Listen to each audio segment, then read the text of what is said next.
જય માતાજી, જય શ્રી કૃષ્ણ। કેમ છો બધા? મજામાં ને? તો ઘણા ટાઈમ પછી પાછો વ્લોગ આવી ગયો છે અને હા, આજે હતો રવિવાર એટલે મસ્ત મજાનો સવારે નીંદર પૂરી કરી લીધી અને બપોર પછી પણ નીંદર પૂરી કરી અને 5 વાગે પાછા નીકળી ગયા વાડીએ જવા માટે, કેમ કે આજ રવિવાર હતો એટલે વાડીએ આટો મારવો પડે એમ હતો।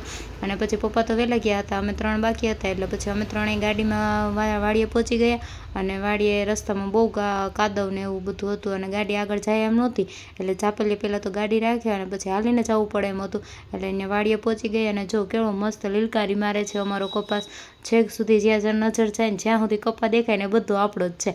કેવો મસ્ત કપાસ થઈ ગયો છે। અમે તો લગભગ 15-20 દિવસ થઈ ગયા પછી વાડીએ ગયા હતા અને સાંજે દાબેલીનો પ્રોગ્રામ હતો એટલે દાબેલીની ઘટતી વસ્તુ ગામમાંથી લઈ આવ્યા અને પાછા ઘરે જતા હતા તો ટ્રાફિક નેડું રસ્તામાં એટલે બધું પાર કરી ઘરે આવ્યા અને મસ્ત મજાની પહેલાં તો આંબલીની ચટણી બનાવી નાખી અને દાબેલી માટેનો માવો વઘારી નાખ્યો। જો હું તો આવી રીતે જ બનાવું છું, તમે કેવી રીતે બનાવો એ કમેન્ટ કરજો જોઈએ।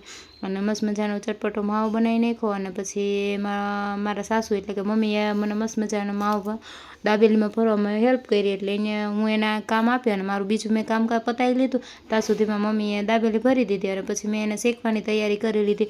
તો મસ્ત મજાના પાઉં ભરેલા હતા એટલે મેં ગેસ ચાલુ કરી લોઢી મૂકી દીધી અને મસ્ત મજાના પાઉં શેકી લીધા અને પછી ડીશ તૈયાર કરી અને બેસી ગયા બધા જમવા માટે, કેમ કે એકસાથે જમવાની બહુ મજા આવે। સાંજે બપોરે તો અમે નોકરીએ હોઈએ અને સાંજે બધા સાથે જમ્યા અને આજે ટીવી ચાલુ કરવાની આળસ થઈ એટલે મોબાઈલમાં જ ચાલુ કરી લીધું।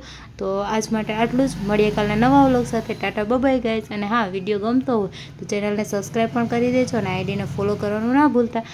Thank you, bye bye, take care.